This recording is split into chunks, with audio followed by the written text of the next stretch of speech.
হে আমার রব, দুনিয়ার প্রতিটি আঘাত আমার মনকে বারবার ব্যথিত করছে। যেখানে আপনার দরবারে সিজদাহে পড়ে চোখের পানি ফেলার কথা ছিল, সেখানে আমি দুনিয়ার মানুষের দেহ আঘাতে বারবার চোখের পানি ফেলেছি।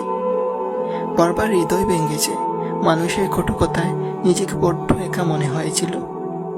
ভেবেছিলাম আপনিও আমাকে পরিত্যাগ করেছেন, কিন্তু পবিত্র কুরআনুল কারিমে আপনার বলা সেই কথাটি মনে পড়ে গেল। তোমার রব তোমাকে কখনো পরিত্যাগ করেননি এবং তোমার প্রতি অসন্তুষ্ট হননি। কিন্তু সবসময় আমি ভুল পথে ছিলাম, আপনাকে চিনতে ভুল করেছিলাম।